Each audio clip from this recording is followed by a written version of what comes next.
Today's guests are Jason LaChance and Mikey Nawrocki, two Californians who host the podcast Knockin Doorz Down. Jason LaChance has a 20-year background in radio broadcasting, but his family history of addiction created patterns that led him to falling into the same trap of addictions. From a family history of mental health issues, Mikey Nawrocki has used the Knockin Doorz Down platform to embrace his anxiety and depression, to speak with others, and to help break the stigma around mental health. Mikey and Jason, welcome to Next Steps Forward. Hey, Chris, thank you. Thanks for having us. Good seeing you again. Likewise. So before we start, I have to make two comments here. First, when we logged in before the show, for those of you watching us on YouTube, I made a comment about your podcast platform. And so you guys are pretty high tech, a lot more professional looking than I am. So yes, I'm a little bit jealous about that. But also, whenever I have somebody from the media on or other podcast hosts, we talked the other day and you try and learn from each other and pick things up that work or do things that didn't work. And I was laughing because when the intro music started, like clockwork, all three of us literally at the same time picked up our cup of coffee to get our last swig in before we started the conversation. So I guess that's something we all do. Yes, Mikey even got a little dance on that. Kind of a nice. That was a hell of an intro. I liked it. Good music. I love it. Had a good feel. So Jason, share your story with our audience and when you began to recognize you had to do something and start to take on your addictions. Sure. How far you want me to go back? As far as you want to. Okay. How long 52 minutes. 52 minutes. Right? I don't want to take it all. Give Mikey a little time. Right. I'll need to lay on the couch here. Background of addiction, both sides of my parents' family, alcohol, drugs, sex, you name it, there's been an addiction of sorts to something. And then, of course, my father, who struggled with some of those areas, addiction, primarily methamphetamines, was in the trucking industry all my life. And, as a kid, just exposed to a lot of things, sexual abuse, unfortunately, pornography at a very, very early age is kind of rampant around my dad's workshop and things like that. And as I kind of developed through life, I seemed to go through relationships pretty quickly, always wanting, love. And my kid's mom and I, unfortunately, led to divorce. And it was after my divorce that I really started to take a look at and deal with my alcoholism.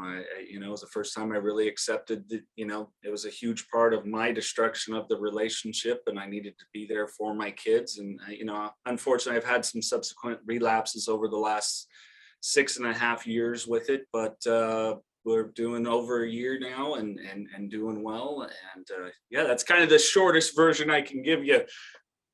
No, thank you. Yeah. Mikey, over to you. Same question.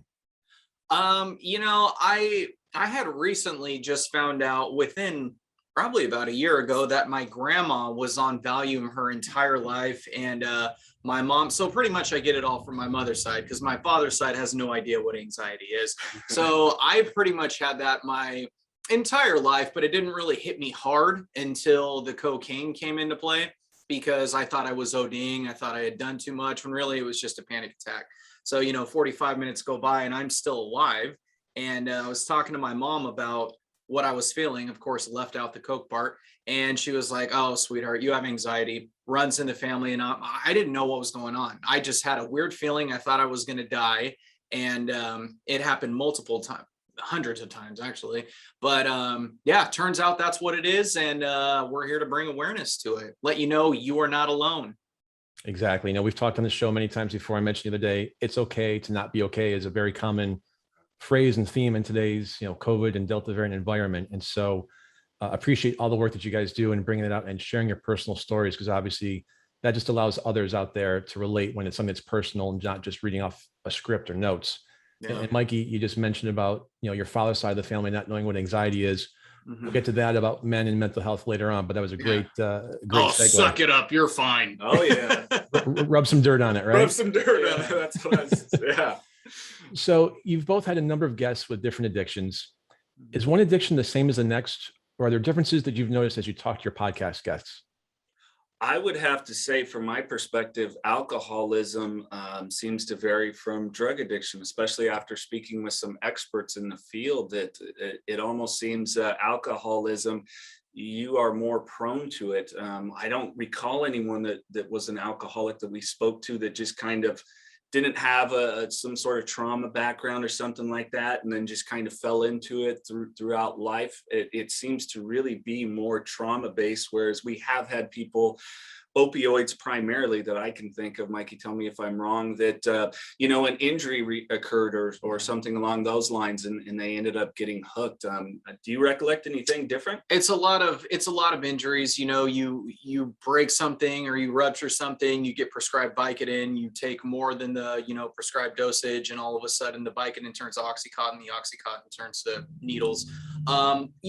In very few cases, such as mine, that it's brought on. You just do it. You have the best parents in the world. You are, you just happen to fall into it, happen to like it, and run from there. So, I mean, yeah, with maybe like one or two, but like the rest of them, it's all trauma based for sure. It's interesting you talk about opioids, and we've talked about that off and on throughout the show over the last year. And when we spoke today, I mentioned that, a lot of my shows early on were in the military and veteran space, just given the nonprofit work that I do. Mm-hmm. And you hear so much about active duty and veterans talking about, for your point, Mikey, you got injured in Iraq, Afghanistan, and training camp, whatever. Yeah. You go to the VA, you go see your doc, and they just throw pills at you. Yep. And I mean, the opioid epidemic is running rampant now. Yeah. And I don't know what to do about it, but again, appreciate the work that you're doing just to talk about it, get it out there, make people realize, stop, they're pushing pills on you. That's not the solution. Yeah. We had a friend, a personal friend of mine that Mike became friends with, Marine Corps, the trauma from being over there, the PTSD. Luckily, he was able to eventually remove himself from it, but he still suffers from it greatly. But I know that's not a common case, and I, with anger, I think that is the most unserved part of our population right now, struggling with mental health and addiction. And we're seeing the suicide rate and the effect it's having on families when soldiers are returning from war. And it's beyond heartbreaking, because they are, like you said, you go in, I've got pain, or I can't sleep, or whatever it is, and this is just a solution. They write something, here you go, and there's not neurological tests done. They're not doing full workups and seeing what's going on, let alone getting them into any kind of therapy groups or anything like that. And it's heartbreaking, and it makes me pretty angry, really. It's pretty much just pushing pills to get you the hell out of there, because these doctors' offices are so overwhelmed and so flooded with people. What do you feel? There's Vicodin. What do you feel? There's a couple oxys. Okay, good. You'll be good. It's like you're putting a Band-Aid on a bullet wound. Yeah. There's more damage that needs to be dealt with rather than just a temporary fix. Yeah. And to that point, in terms of the veteran space, the number of emails I've received over the last couple of days, as we've seen the U.S. troops officially withdraw from Afghanistan, and really just see the clock turn back 20, if not 30 or 40 years over there. They're saying, what did I leave on the field over there? Why did I leave part of me? And so they're going to need our help more than ever now. But also, we're hitting 2.0 of COVID-19 with the Delta variant. I saw a doctor yesterday was talking about the Lambda variant, which I hadn't even heard of yet. That's in South America. What is it? The Lambda variant. And so apparently right now it's in Peru and really has run rampant through Lima. And it's several strains worse than Delta. And so that's something that, I think we have to be prepared for, unfortunately. Yeah. Awesome. Yeah, exactly. So let's flip on to the happy songs here and dancing a little bit more. Let's do it. So whether it's in your own lives, relating with people or again, from something you've learned from your guests, what advice do you have for people living with someone with an addiction? You want to go first? No.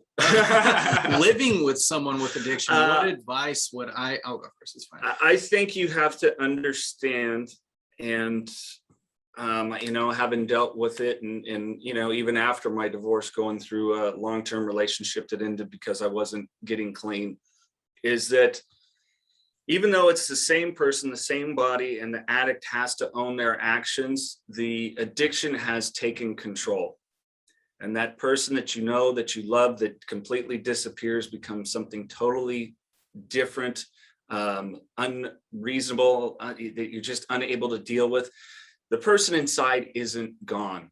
And I would have to say, believe and have hope that there can get the help that they need, because I've seen so many life-changing things. You know, I've seen my life change. I've seen people, you know, in the total brink, we've had people on that are, you know, using gutter water or water out of a porta potty to shoot up heroin, and now they're thriving. They have families. They're contributing positive to society, and really, it is such an illness. Some people call it a disease. I kind of fall in line with that, and it really is, because if it wasn't a disease, we wouldn't ask for this thing. No one is a kid that has dreams and aspirations and goes, you know, when I get older, I'm hoping I'm hooked on some substance or some action or whatever it is. And just know that they're that good person that maybe you fell in love with, it's still in there, and there is a way out. And just, you know, it's hard to say, hey, be supportive, because some situations maybe you know, they're done, and for your own well-being, you kind of have to remove yourself. But help happens, recovery happens, and lives do turn around. My thing, as far as, you know, living with somebody or just having a close friend or relative, is, yeah, have hope for the best, you know, pray for them, all of that. But as far as taking action, I think this is why I connected so well with one of our past guests, Dr. Rob Kelly. He was like get better or don't. If you don't get better, you're just going to die. So it's on you. So it's kind of like the tough love thing. I had somebody very close to me just is going, actually, I believe she's a few months clean now on cocaine, and she was reaching out to help. I said, look, who else is there to talk to? She goes, well, it's just you. I said, and it'll always be me. I'll always be here unless you continue to use, because you've brought this up to me millions of times. I've given you hundreds of resources. I've offered you this. I've offered you that. It's really up to you now if you want to get clean. I will not enable you. I'm not going to tell you it's okay, everything's going to be fine, because it won't be if you continue to keep doing this crap.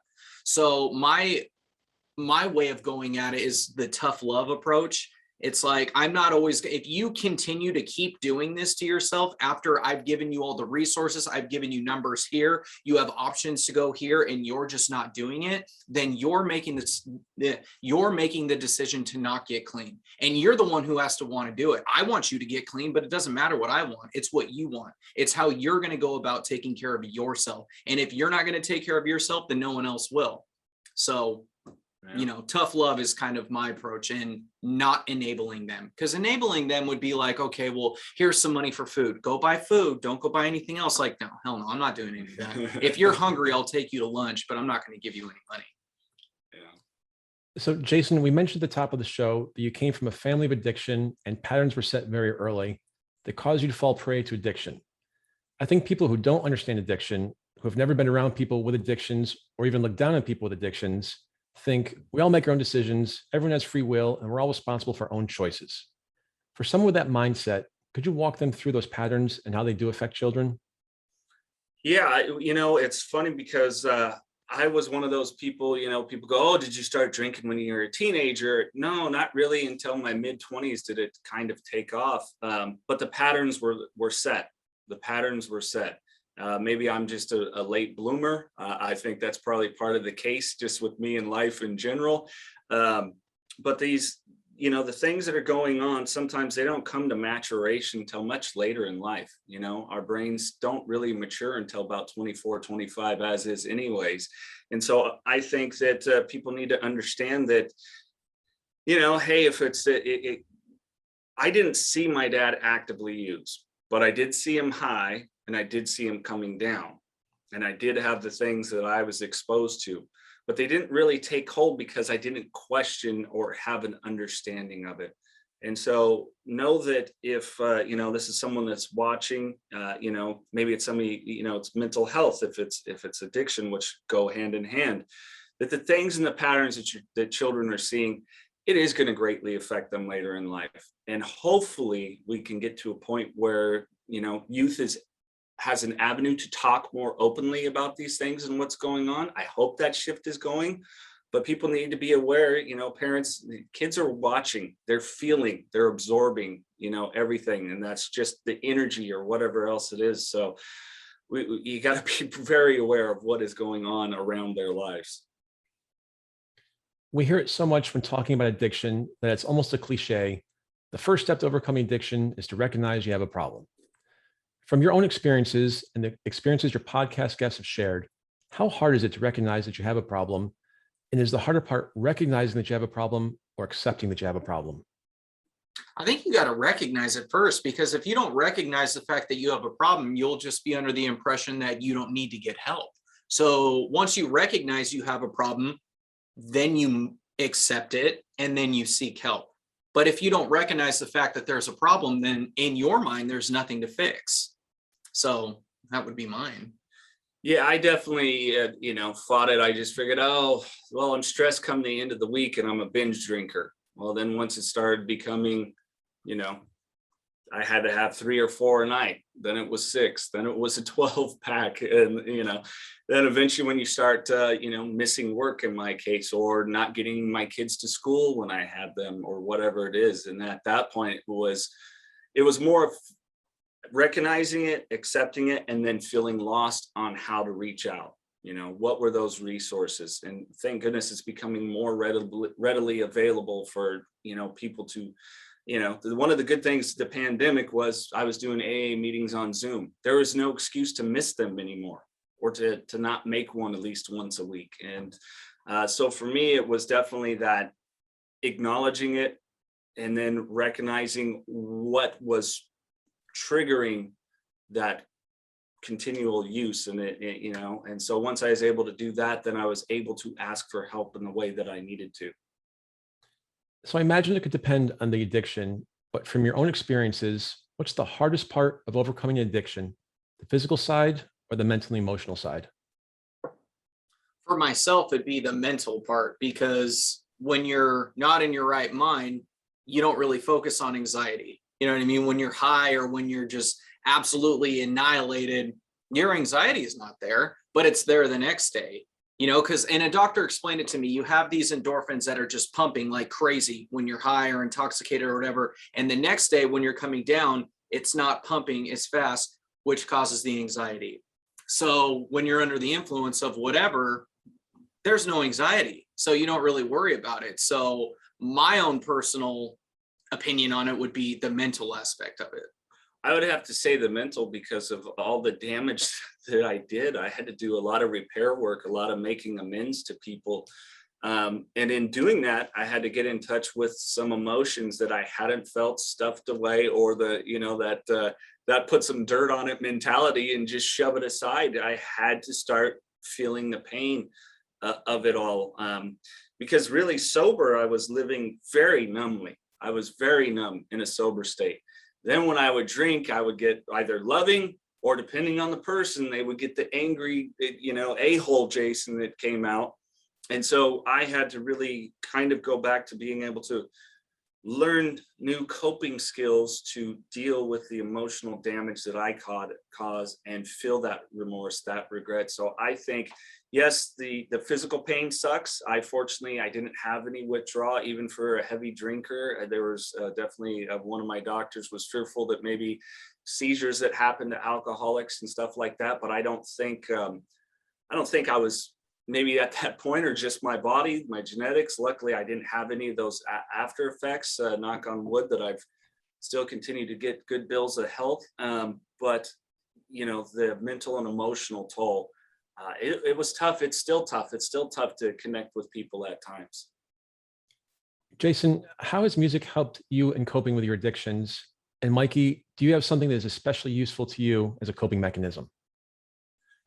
Oh, well, yeah, having worked in radio for a long time, and I really got in and around it as a music lover. I've noticed that I don't listen to the same music I did when I was drinking, interestingly enough. I'm far more explorative of music. Sometimes my kids will laugh at me, believe it or not. I love like 90s dance music. Prince is my all-time favorite musician. I'll put on EDM stuff, and then the next song it'll be hardcore metal, where it's that heavy guttural stuff. So I'm kind of all over the place, as this guy knows when I get to pick the music when we're traveling for work. Makes me want to drive right off the road. Mikey, how about you? So for me, if anybody knows me personally, I'm obsessed with my dog. I love my dog, and it's not one of those emotional support animal. She's my emotional support animal. So I still battle anxiety every day. There hasn't been one day that has gone by in the past, I don't know, 8 years or so where I haven't felt a little bit of anxiety. Jason's with me every day. He sees it. And I feel like my dog, family, and talking about it is my way of kind of coping with it. And it's kind of selfish to say, because like if I were to talk, for example, you, Chris, if you have anxiety and you and I are kind of talking about, well, I feel it with it, dude, me too. That relieves mine. You know, it's like, you're not alone. You're not unique. This is very common, and we're guys, but it's okay to have anxiety. You know what I mean? And it's just, it was so not okay when I first realized what it was. You know, like I said, I've had it pretty much my entire life. I just didn't know what it was, but I addressed it, or it was addressed to me probably like maybe 20 or 21. So, you know, with all that time going by, it's, you know, back then I thought something was wrong with me. Now it's okay, just anxiety. So I feel like, aside from my dog and family and, you know, this podcast, it's kind of just, it's your mind. It's talking to yourself like, this is going to pass. Just hang on, think about something else, you know, just kind of escaping your own mind, stay busy. Cheryl Burke said that, you know, she doesn't like to be alone with her thoughts. And I get that, because you want to just, you know, distract yourself from it. So let's talk about Carlos. Yeah. Carlos Vieira is someone who has been especially important to each of you. Would you guys share who Carlos is, how you met him, and what he's done for you? Yeah, so Carlos Vieira is the founder of Knockin Doorz Down. His autobiography of the same title. Gotta read the book to find out why. Yes, it does relate to a rap song. He had a 13-year cocaine addiction, and it's been sober over 14 years ago. Him and I became friends when he got sober. He started racing short track stock cars, something that he wanted to do as a kid. And so kind of, he's one of those guys. It's like, you know, blanket, I'm going to go and do this. I don't care what anyone thinks. And early on, he didn't really have a sponsor. You know, he was not good. I've seen him destroy many cars years ago. And so he started a program through a foundation of his own, the Carlos Vieira Foundation, the Race for Autism. And so when he started that, he actually came into our radio station to advertise and talk about it. And him and I did an interview, and we became buddies over the years. And then, you know, when he realized he wanted to do this book, he wanted something more beyond his foundation, which also has a program for mental health and a program called Gloves Not Drugs that keeps kids off the streets, out of gangs, away from drugs, and involved in activities. Primarily, he's got several boxing gyms here in the Central Valley. So he came to me after he decided he was going to write his book in classic Carlos fashion. Hey, you're always talking about these podcast things. I'm going to give you a call here in about 30 days. I got something cooking. 3 hours later. Okay, I'm writing my book and I want a podcast. Do you think you could go out and talk about mental health and addiction? Sure, you got it. So in addition to being one of my biggest supporters of my sobriety, you know, just an awesome guy doing so much here in our local community. So that's Carlos, and I'll tell you our relationship with him.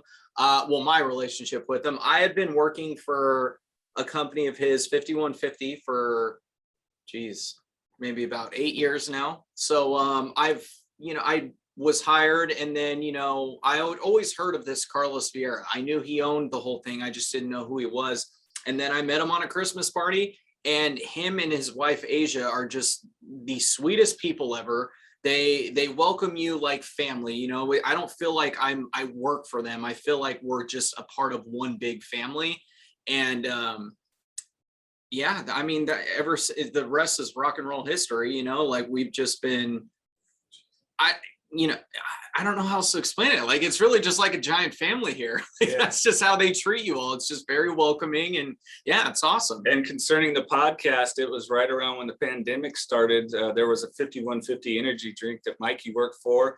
Well, he took a vacation right at the beginning. They shut down the energy drink. Well, because it was supposed to be a 14-day spread. Yeah. So I took, you know, I took some time off of work. Yeah. How's that on our calendar with those 14 days? Yeah. And then when he came back from vacation, I was begging Carlos, like, you know, he went, who do you want? Well, Mikey and I had been friends prior. I said, give me Mikey. And really, since Mikey's come on board, I was about 3-4 episodes in. It's like, oh, thank goodness, because there's many a days that, like Mikey said, that I'm having the anxiety and he is my savior of it. It's like, dude, it's okay. You're cool. Carlos called me. It's like, Mikey, yeah, we need you to work on the podcast. The energy drink's done. And I'm just like, okay.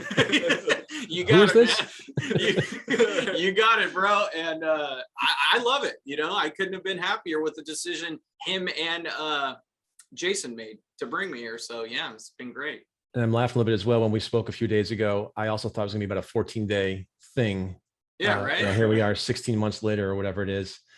And for our listeners, can you tell them where they can learn more about the Race to Be Drug-Free campaign?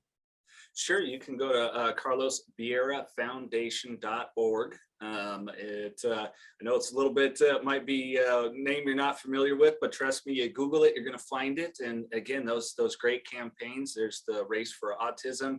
They give scholarships to families here. And I mean, you know, kids that are nonverbal and these families that need help with their care.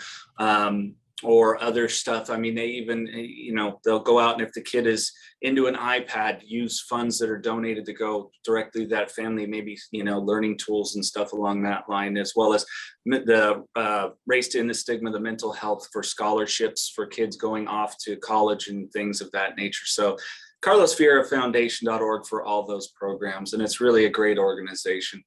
Thank you. We'll get that on our social media platforms as well, just to make it a little bit easier for the listeners and viewers to follow. We've been talking to Mikey Nawrocki and Jason LaChance, hosts of the Knockin Doorz Down podcast. We'll be right back after a short break. We're back with Jason LaChance and Mikey Nawrocki, hosts of the Knockin Doorz Down podcast. Before we start the second half, I guess maybe like the start of the first half, I love how you guys come into the show with the music and a little extra dance in there. So I think going forward, it's going to be prerequisite for the guests to do a dance. I'm jacked up on coffee right now. We were phoning it. I love it. And Jason, when you and I spoke last week, we talked about the 20 Tim minutes and our friend Tim in Boston. Yeah. I don't know if you spoke with him, but the one thing he does with all of his guests now is he does paper, scissors, rock at the end. Yeah, I saw that. Oh, that was pretty funny. He beat me. I think he's beaten about 90% of his guests. It's funny he does that. I don't think I told him when I worked in radio and we do like a live setup. That was my game. Like you wanted to win a prize or something, was rock, paper, scissors, and people would get mad because I would kill him. I go, well, you know, I'm a rock star, and I would keep doing rock, and they would think that I wasn't going to keep doing rock. It's like, can somebody wake the hell up here? You know, notice the pattern, you know. Now, what are the rules you play by? Is it 1, 2, 3, shoot? Or do you go 1, 2, 3? I go 1, 2, 3, shoot. Okay, I do too. Sorry, we got that cleared up. So now we'll be square. Yeah. So during the break, we were talking about the extraordinary lineup of guests you've had in a very short time period for your show. All people dealing with addictions or mental health challenges of some sort, some of them quite famous, as we mentioned. Who have been your favorite guests and why? Mikey, you first.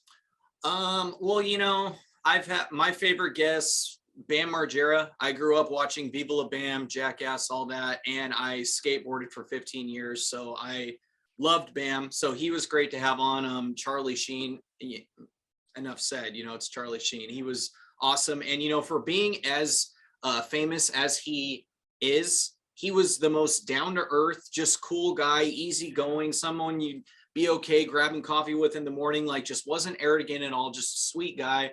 You know, we've had tons of great, like the Nature Boy, Ric Flair, all of them, you know, like it was just really good. But one of my favorite guests was, I had mentioned before earlier in the episode, was Dr. Rob Kelly. He was just so, I don't know, man. Like, I'm not saying everybody else wasn't real, but he was just so real. And like the way we connected was just so like, we were just on the same wavelength, man. I don't know how to explain it, but those being, you know, off the top of my head favorite, but Dr. Rob Kelly was definitely up there as well. Yeah. You'd have to go back in our archive to check it out. But yeah, he's well, as a professional wrestling fan since I was about 4 years old, we had Kurt Angle on, which was cool, not only to, you know, to speak to him, his career in professional wrestling, but an Olympic gold medalist, one with a broken freaking neck. Ric Flair, that was a couple of days before my 42nd birthday. So That was great. Charlie was a blast. Recently, I used to be an avid watcher of Dancing with the Stars. I just don't watch TV as much. So when we had Cheryl Burke on, and she was just a blast. She came in talking like a sailor, and this guy and we just hit it off with her right away. She was talking shit about my mustache. yeah. If you watch their podcast, they've been giving a hard time about Cheryl and our facial hair, along with her co-host AJ McLean of Backstreet Boys. Charlie was great. I went to college for film and television, so being a fan of so much of the work that he's done, his father, his brother, that was a real blast. And he was just easily vulnerable, with things. And I thought it was so cool to see a guy. He didn't have any ego. No, not at all. Not at all. Very humble guy. Easy to talk to. Confident in his ability as an actor, and owned all of his shit. So like the things he did, he owned. The things he didn't do, it's very much like, yeah, I didn't do that, and I'm not going to wear that. That's somebody else's damage. And so, I think kind of seeing that for me was a little bit of a lesson as I continue to learn boundaries in my recovery, which is a big issue for me. Charlie was great. I got another one.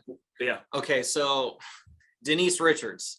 We had Denise Richards. And mind you, I'm sitting next to, Jason sits where he sits when we interview, and then it's me, and then I sit next to the guest. And Denise, she was just talking about my tattoos, and she was just like inched closer, and I'm just like, she did rub your arm. Why? I don't understand why. And I'm just like, hi, Denise. Hi. But yeah, no, they're all Kelly Osbourne, sweetheart. You're not sure how these people are going to be when you first talk to them, because they're very famous, they're all over TV, all that stuff. But when you talk to them, and they're just so down to earth and cool, and it's just good to see that, it really is. But yeah, so, those are a small list of our favorites. Small list. Nice name dropping there. I'm a little jealous, not gonna lie. Hey, you've had some great guests. Come on. No, we're jealous of yours too. I've got you guys on too, just adding to the list. So that's another feather in my cap. That's right. Hey, they might as well stop now. No more shows. I mean, where to go down from here? I'm blushing. So you mentioned Charlie Sheen having on Knockin Doorz Down, not once, but twice. Mm-hmm. In the second installment, he discussed his HIV diagnosis and sobriety. He also talked about being the best dad you can be. A lot of people, especially those battling addictions, just simply avoid talking to their kids about embarrassing or difficult topics. Did you gain any insights into how someone with such a high profile, who has been involved in drugs, prostitution, and addiction, was able to open up to his children and show how he could be a better parent? Yeah. I'm not the interesting part was that also having Denise on right around the same time, and when she came to talk to us, just Charlie said I was going to love you guys, was hearing them both talk about not making it the kids' problem, the divorce and stuff like that. Obviously Denise had to take custody of their daughters at one point, but what I took away was openly speaking about it with them, which I have done. I commend my ex-wife as well for any things that she's been through. Is that our kids are teenagers now, or on the verge. Arming them with honesty, because it's an excellent tool that will help them, have boundaries, have defense mechanisms. And I kind of got that from Charlie too, that he spoke with not just his daughters he had with Denise, but he's got twin sons, if I remember correctly, with Brooke Mueller. And I think it being out there was nothing else to do for him other than to be honest with his daughters. So there was no embarrassment, no shame. And that's things I tell my kids is, don't ever be ashamed of my actions. They're mine. They got nothing to do with you. So that's kind of a takeaway that I got from it. And I'm just taking notes because, like I said, I don't have kids, so I wouldn't even know how to go about but don't get tattoos. Look at me. You know what I'm saying? Like, it's just kind of like I'll just take notes from these guys now and save them for later. But commending you, Mikey is the funkle. He's an amazing uncle. I am a funkle. And really he brings a lot. He undersells himself. He brings so much to his two nephews and nieces' life that of mentorship, so I really have to commend him on that, because there's things that he tells me he does that I'm like, shit, I need to do that too. So don't sell yourself short there, pal. Thanks, buddy. I'll try. Are we allowed to say funkle on air? Funkle. Oh yeah. Oh, Fun uncle. There's a fine. Yeah, fun uncle. The fun uncle. Funkle. So we've talked about a lot of your guests. Gary Busey, a well-known actor who battled cocaine addiction and suffered a severe head trauma in a motorcycle crash, told you that his Buseyism for sober is son of a bitch, everything's real. Mhm. He says the best way to stay sober is to get out of your own way. How do you say someone can get out of their own way? Oof. It's a challenge. I think once you admit that you're powerless to your addiction and you ask for help, it's the first step in getting out of your own way. And I think Mikey brought up that advice that Cheryl Burke gave that I know I have to do. You know, anxiety and depression drove me to the drink, ironically. And the irony of it is, guess what, folks? It makes anxiety and depression worse, especially when you come off a hangover. That's the crazy thing about that loop and cycle. So I know for me, when I want to feel, the anxiety kicks in, or I'm starting to feel depressed, I have to get up. I have to get out of my own selfish headspace, be it if my kids are home, go spend some time with them, or get out on my mountain bike, or annoyingly text this guy, or whatever it is. But I think that recognition of your addiction and asking for help is that first step in getting out of your own way and realizing you are powerless to this, and you are going to find a sense of community that is going to bring you some power back, some control back. And when you feel it kind of slipping, that you've got resources and people to reach out to. Ditto.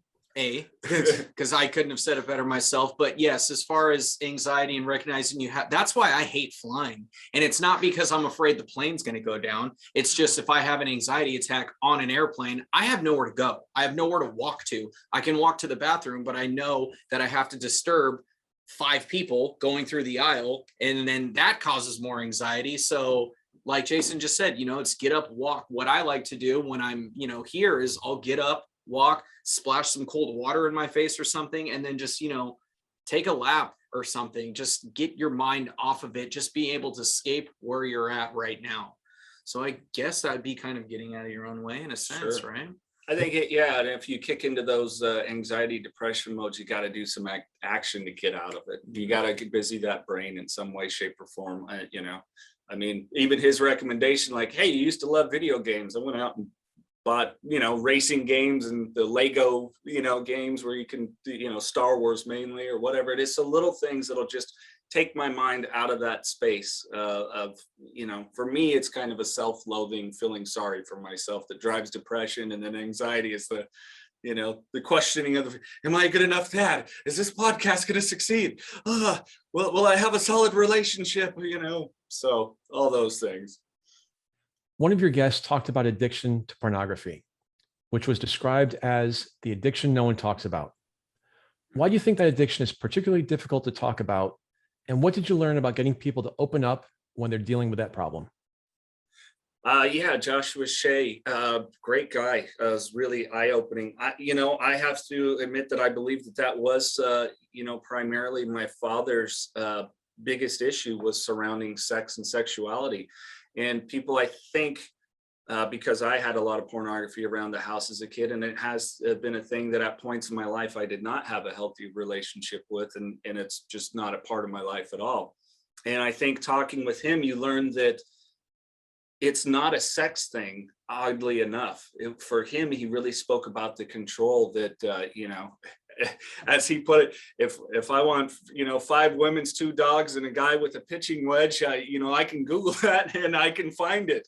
Whole website about it. Yeah, is it right? Exactly. I like stuffed buffaloes, and women dressed like Pocahontas. What is that? It's really kind of a control factor for him because he did go through sexual trauma in his teenage years, and so for him, the drinking and the pornography went hand in hand, and it was really that control factor that is there, and it's really eye-opening because we're all sexual beings from the time we were born. It's such an innate thing that we really kind of throw a lot of shame to. So that was also eye-opening that he hey, parents, if you're listening, most likely your children are going to look at pornography, and I guarantee they're going to end up eventually being sexually active. So best be proactive, talk about these things, and make sure that they have healthy patterns. And if they notice that, hey, I'm consuming pornographic material at an alarming rate, or it's occupying a vast majority of my day, that, getting that help early on is always the best prevention, along with education. So not to mention, it's a hell of a lot easier to get porn nowadays than it was back when. Sounds like I'm dating myself, but back when I was a kid. But yeah, I mean, you had I found a Playboy, and that was like gold. You know what I mean? I remember my mom had a Marie Claire magazine or some just household magazine. I don't even remember what it was. And there was this one picture where this girl was wearing a very, very thin shirt, and I almost could see something. And I lived off that picture when I was a little kid. You know what I'm saying? Now parents give their kids phones because it's like, well, I need to know where they're at. I'm picking them up after soccer practice, or I'm picking them up after this. So they have phone. And guess what? All you got to do is Google boob, and bam, you're set. There it is, right there. But I feel like it's the most, going back to your question as far as why is it not talked about, I think it's just something everybody right here that we're talking right now has seen porn. I'm going to take a shot in the dark and just assume that, you know what I mean? So it's kind of just, we all do it, but nobody really talks about it because it's just, I can't speak on behalf of anybody else. I'll just speak on behalf of me. It's nobody's damn business what I'm looking at with porn, but it's just kind of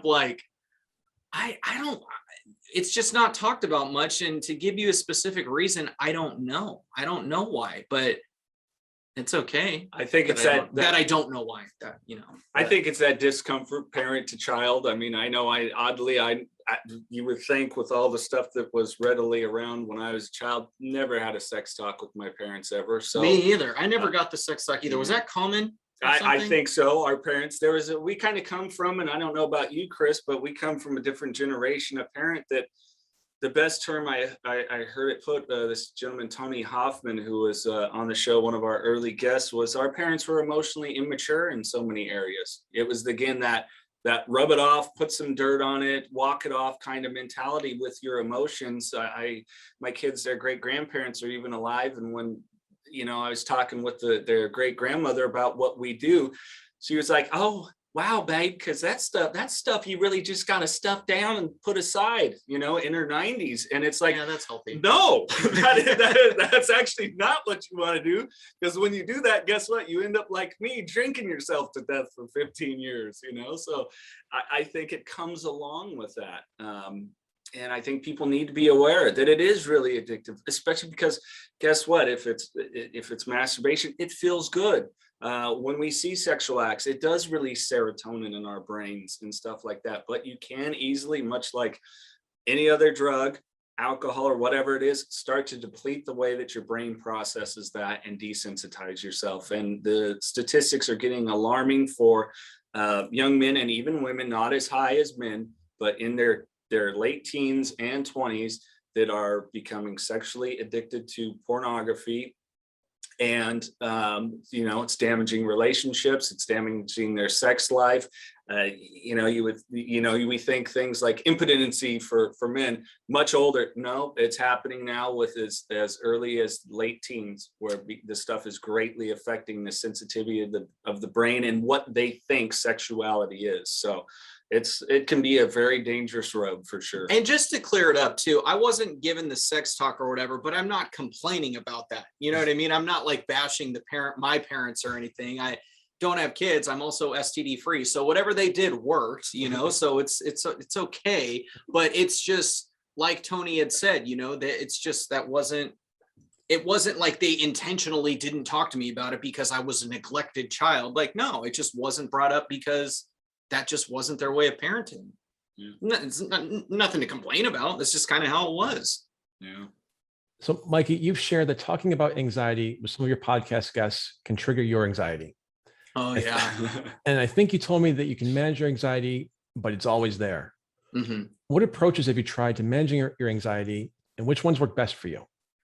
Well, I could tell you a new approach. I forget what the link is called, but they don't pay us, so it's okay. I don't need to say it. They don't pay you either. Yeah. So Cheryl Burke was talking to me about this exact same thing, and she goes, "Well, have you tried meditation?" And I'm like, "No, I don't. I've tried it one time where it's like, close your eyes. You're on the water. Now feel the ocean breeze." I'm like, "Okay, no, can't do it. Done." Can you stop Because talking your and really voice relax, is man? giving me anxiety. Your voice is giving me anxiety. Just stop it. And she gave me her username and password for this deal. She goes, "Try this out, Mikey. Trust me, it works." So I'm on day 2 of that, and it's a 20-day thing. So I guess we'll wait and see. I'm not saying it's not working. I'm just saying I have yet to see anything different yet. But before that, man, it's just getting up and walking. That's it. But when I'm talking to a guest like this, say, for example, this isn't the case at all, but say I'm starting to feel anxiety with you and I feel it coming. I start to drink a lot more water, kind of get, sweaty or whatever, but I'll tell myself, I have to be here. I have to do this. Shut up back here. Shut up. I got to finish this, and then I'll escape after that. So I feel like, is that not anxiety? I'm literally controlling it when to come and go. But when it comes like unexpectedly, I can't control that. And that's what sucks. So I don't even know if that answered your question, but this is just what goes in the head of Mikey. Yep. Nope. Yeah. That's perfect. Thank you.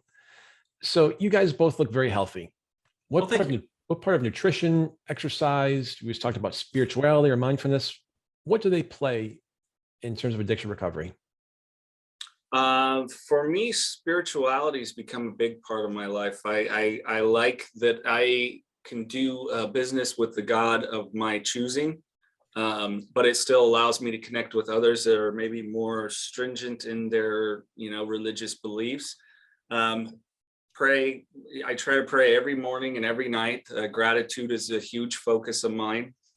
One of the things that I've aim to dedicate myself to, because I had a very bad relationship with food throughout my addiction, is much more clean, healthy meals, teaching my kids to cook. So it's a big part of it. Actually, Mikey kind of inspired me with that. And he's, sorry to step in a little bit, but good exercise routine. So I've been trying to adopt some of the things that really worked for him that, by the grace of our friendship and this partnership and this thing that's really helped me.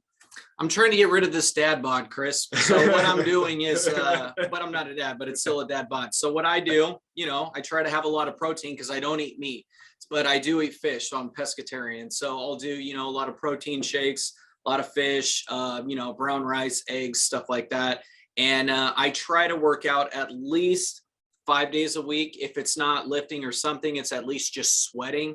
And that actually helps with my anxiety as well, feeling productive, feeling like I did something aside from, the work day, something else like, okay, what else do you do besides work? So that definitely helps as well. And you feel accomplished after you're just covered in sweat. So on top of eating somewhat okay, minus Sundays, because Sundays I just pig out. Well, football's coming up. Exactly. Football. Yeah. Go Niners, by the way. My son told me today, he's like, "Dad, we got 11 days till college football kicks off." Like, how excited? I'm like, all right, we're getting excited now. So yeah, I'm with it. It's that time. So how can Next Steps Forward fans, obviously connoisseurs of fine podcasts that they are, find your podcast and tune in, and how can they connect with both of you? Sure. The easiest way to find us is kddpodcast.com, or if you Google Knockin Doorz Down podcast, make sure you put in podcast in there, because if you just put Knockin Doorz Down, you're going to get a rap song. And we're all over social media. Facebook and Instagram is Knockin Doorz Down, and Twitter is @KDD Media Company. Mikey handles a lot of the direct messages, as do I. So if you want to talk to one of us, both of us, or just general questions, that's a great way through there, or even through the website, again, kddpodcast.com. And the podcast, if you can find a platform that we're not on as far as audio podcast, I'd be amazed. And also, of course, full videos on YouTube with the vast majority of our guests, especially the celebrity ones. You'll see full videos there. So, and that's how I got a hold of you both. So they are responsive to email. So thank you for that. And with about a minute left, what's your favorite podcast? This one. I'm not paying you, remember? Right here, hanging out with you. Yeah. As right. far as one we listened to or one that we've been on or a guest? A guest. Boy, the next one. Fair enough. The next one. Got to keep them All right. going. All right. Agreed. Mikey Nawrocki and Jason LaChance, hosts of the Knockin Doorz Down podcast. Thank you both so much for being with us today. Hey, thanks for having us. Thank you, good sir. And as always, thank you to our wonderful audience for tuning in to Next Steps Forward. I'm Chris Meek. For more details about upcoming shows and guests, please follow me on Facebook at facebook.com/Chris Meek Public Figure and on Twitter at Chris Meek_USA. We'll be back next Tuesday, same time, same place, with another leader from the world of business, politics, public policy, sports, or entertainment. Until then, stay safe and keep taking your next steps forward.